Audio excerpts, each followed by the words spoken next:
A very good evening to all of you, and welcome to another session of NEET Bytes by Meritnation in Biology.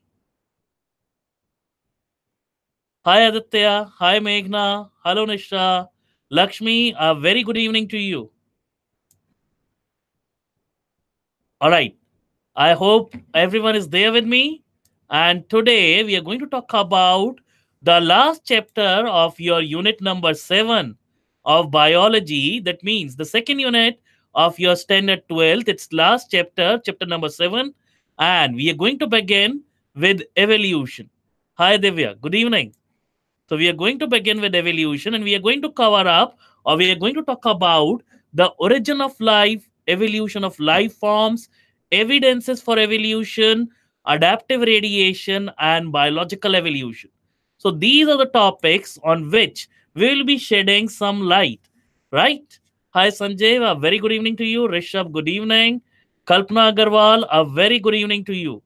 All right. Hi Aditi, good evening. Balu, good evening. Naresh, good evening. Okay, so it's good afternoon. Still a little bit of time for the good evening to set in.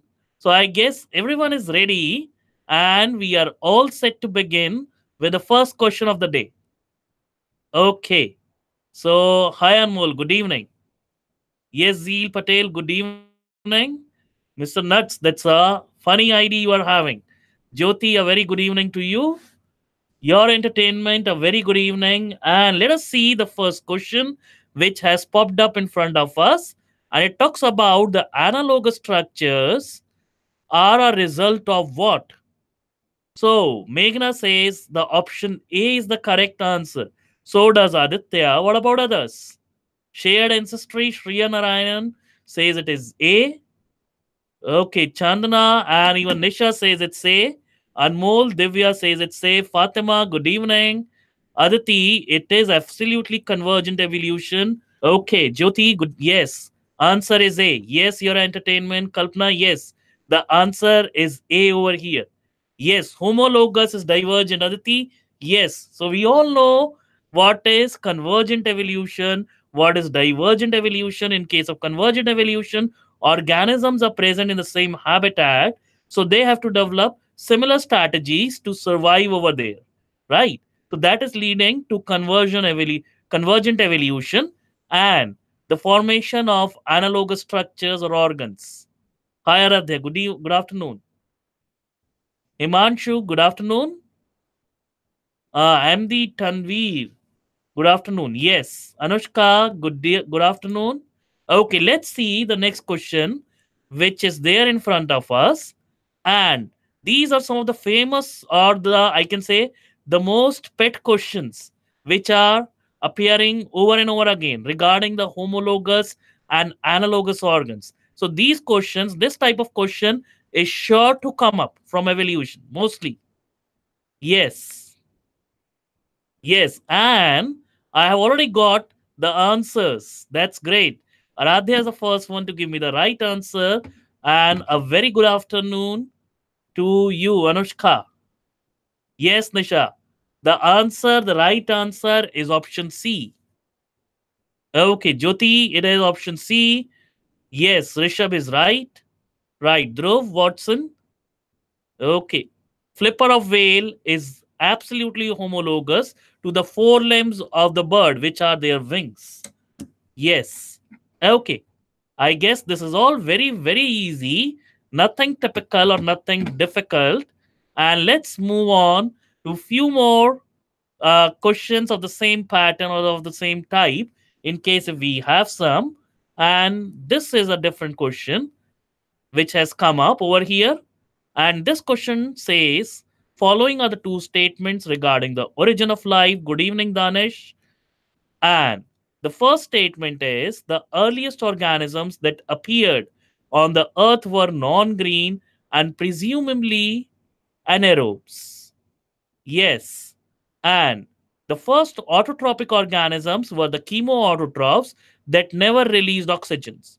Of the above two statements, which of the following is correct or which of the following is false? Based on that, let us choose our option. So, is the option A your answer, Option B. Okay. I have already got so many good number of replies, and looks like everyone has told me option B, starting from Meghana, Aditya, Aradhya, Dhruv, Payal. My God. So this is all pretty simple for all of you. Nothing tough. Right. A very logical and a straightforward question which has been presented over here and which is making a lot of apparent sense to us. Hi, Shali. Good evening. Okay.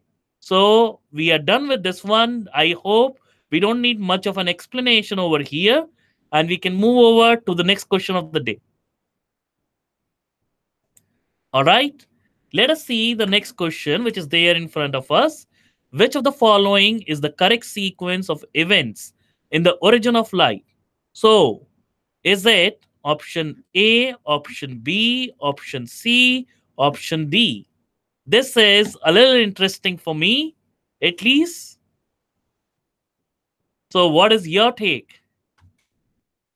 Okay, Kalpana says it's option B. Well, anyone else? Aditya says it is option D. What about others?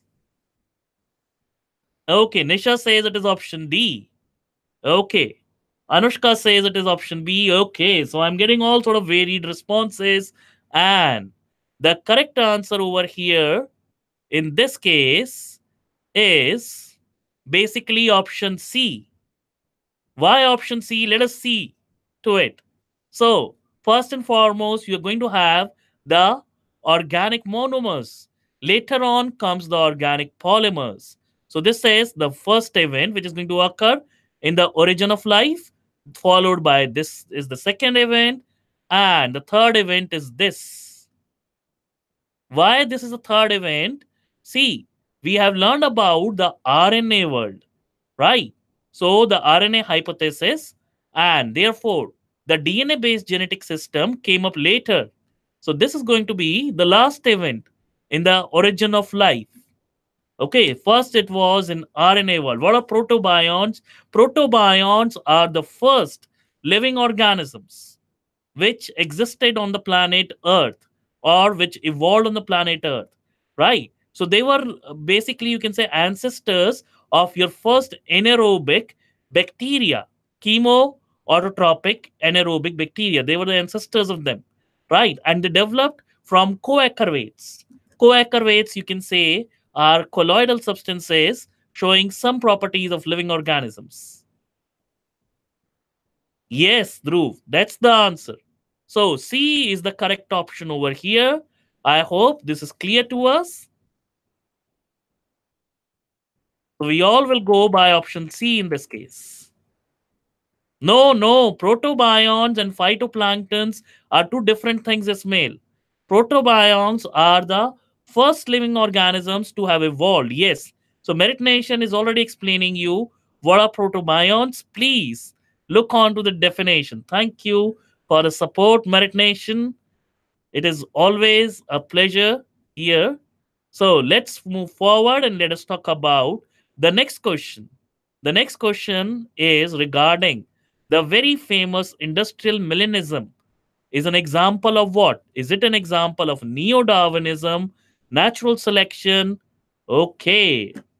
Shriya is the first one to give me the correct reply. Yes, that is the correct response. So the answer in this case is definitely natural selection. And we know about the peppered moth and how it happened during the industrial era, the beginning of the industrial revolution in England, right? So I guess, yes, the moth story, Aditi. Yeah, so that is the answer. So I hope this is pretty much clear to everyone. Okay, so let us move on to the next question of the day. And my next question is, I hope this is clear. We can move over to the next one. Okay, that is what I was waiting to hear. So, what do we mean by neo Lamarckism? See, Lamarck says that acquired characters are inherited. But in neo Lamarckism, we are adding a little bit of tinge of Darwinism also. That means natural selection works along with the acquiring of with the inheritance of acquired characteristics, right? So that is what neo-Lamarckism is. So it carries the basic principle of Lamarckism that acquired characteristics can be inherited or passed on to the next generation. So if I'm getting my ears pierced, it will be there in my progeny. But at the same time, natural selection is also operating. So that is neo-Lamarckism. All right. So I guess we can move over and we can see the next question of the day. And this is pretty interesting. Which one of the following options gives one correct example each of convergent evolution and divergent evolution? Yes, Janvi, we are here with the next question. Let's look at it. This is a very easy one. If you pay a little bit of attention, there isn't anything difficult over here. All right. Aradhya is the first one to come up with a correct response in this case. So let us look at the answer of Aradhya, why it is correct. So eyes of octopus and mammals are definitely an example of convergent evolution. They are analogous organs. Bones of four limbs of all the vertebrates are an example of divergent evolution. So four-limb bones of a whale forms the flipper, of a penguin forms the flipper, of a bird forms the wing, of a human forms a hand, right? No, they are homologous organ. I mean, in this case, divergent evolution is always related to homologous organs, right? Now you are correct. So, and convergent evolution always it is linked to analogous organs. I hope this is clear. All right. Let's move ahead and let us see the next question, which is there in front of us. This was pretty easy, just a cakewalk, and I hope it is clear to all of us. Okay. Mr. Nuts, this is a very interesting one. Yes. And this question says peripatus is a connecting link between Ctenophora and platyhelminths, mollusca and echinodermata, annelida and arthropoda, coelenterata and porifera. So what is going to be the reply over here? Yes, looks like almost everyone knows the reply. It is a connecting link. It is thought to be a connecting link between annelids and arthropods, right? And generally, peripatus are termed as the velvet worms. And your tardigrade belongs to the same phylum as peripatus.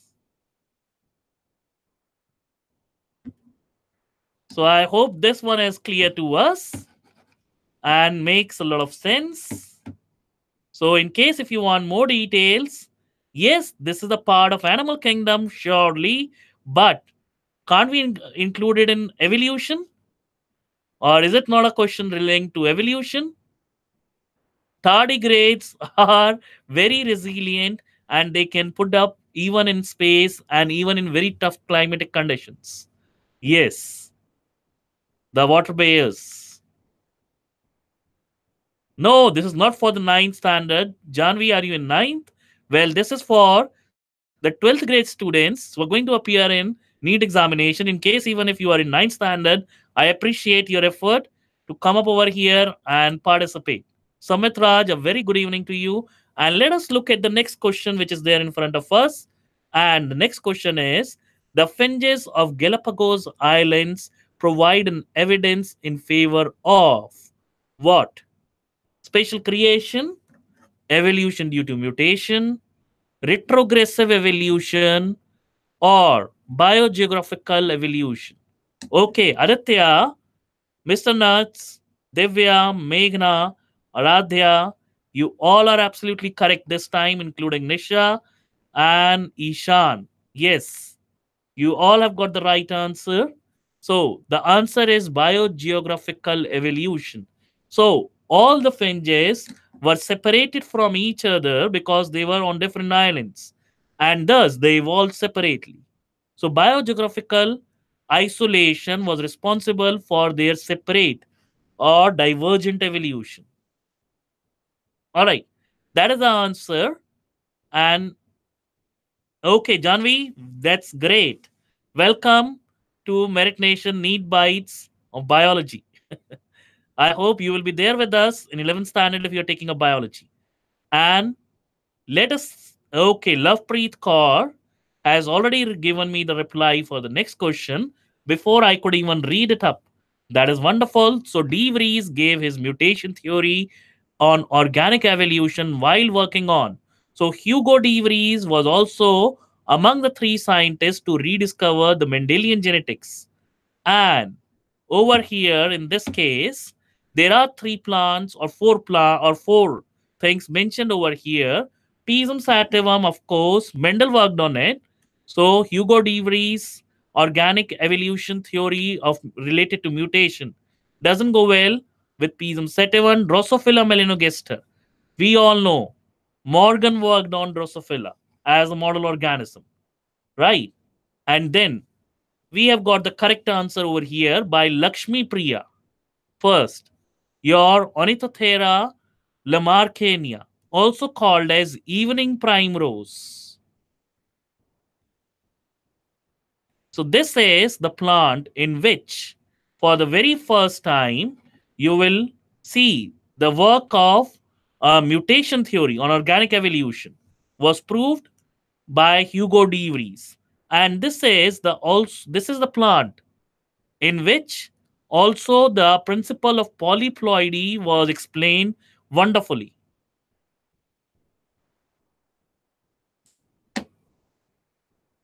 Yes.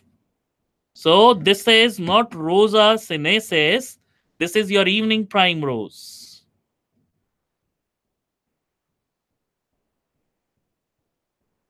Well, Dhruv, I'm just giving you a flavor of what all different sort of questions can appear in your NEET examinations. It can be as easy as a simple homologous, analogous,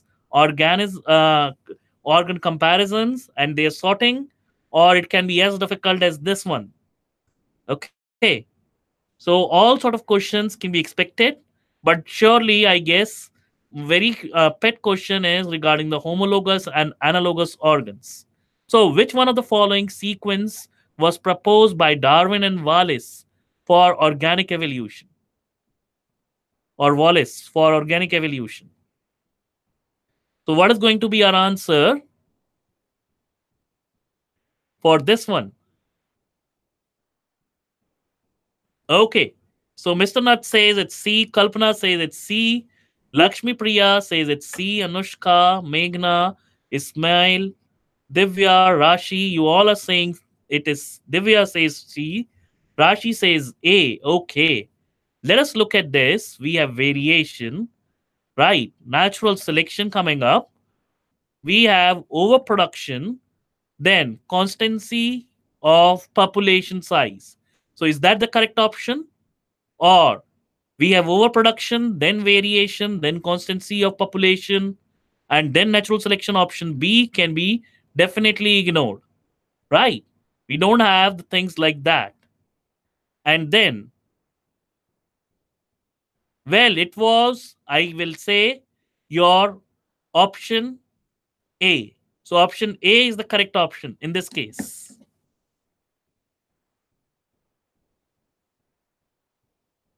So we have variation, we have natural selection, and the selected members will overpopulate, and then there is a stabilization in the population, right? So the answer is option A. Priya, I guess that is clear. See, Wallace also published his theories of evolution at the same time as Darwin was publishing, right? And his results or his interpretation were same as Darwin's, but he had lesser amount of evidence. So Darwin had collected an immense amount of evidence, especially from Galapagos Islands, right, which is pretty much famous. But Wallace also got a little bit of evidence, or you can say quite a good amount of evidence from Malaya Archipelago. That means the countries in the region of Malaysia and Indonesia, the chain of islands over there. From there, he got a lot of info regarding supporting his theory of evolution, which was same as that of Charles Darwin. Okay, let us move on to the next question. Aditi, so let us move on to the next question. In journal, in the developmental history of a mammalian heart, it is observed its overproduction. So how constancy in population? See, you might have seen the growth curve of a population. Generally, it is sigmoid. So after there is a resource crunch, or the limiting factor is the resource availability of resource. Thereafter, the population stabilizes. So I hope you got the answer, Aditi. Okay, let us see the answer for this one. Well, it is option C, biogenetic law. It is not Hardy-Weinberg principle. It is not even Lamarckism. We are not talking about Mendelian principles over here, right? So you see, a mammalian heart during its developmental stages, during its embryogenesis, is passing through a two-chambered stage, then a three-chambered, and finally a fully developed four-chambered stage. Right. So this says a biogenetic law as explained. This is a typical case of biogenetic law. Okay. I hope we can move forward. Yes, ontogeny recapitulates phylogeny. Absolutely correct, Aradhya. So this says the statement which needs to which needs to be brought up over here. So extremities, tail, and ear are relatively shorter in animals living in cooler regions as compared to those inhabiting warmer zones. This says Bergman's rule, Jordan's rule, Glogger's rule, or Allen's rule. Yes, Radhya, you are right. The answer is option D, Allen's rule. Mr. Nuts, it's option D. Nisha, yes. Yes, Lavi the boss. The answer is option D. Yes. A sort of adaptation, surely, Ishan. Okay, let us look at the final question of the day. So, what is evolution? We have been talking a lot about evolution. So, out of all these options, which correctly defines the term evolution? Now, let me have your takes. And Chandana says it is option B. Shreya says it is option B. And I'm just giving the names of people who are choosing the correct option this time. And Nisha, it is option B. So you see, the evolutionary history, the development of an organism, right from its past to its current time, and how it's going to proceed forward, or along with all its variation and various processes of selection. That is evolution. So history and development of race along with variation tells me what is evolution, right? And that is it for the day, boys and girls. So see you again for the next class. Remember the time is every Monday and Friday, 3:45 p.m. Indian Standard Time.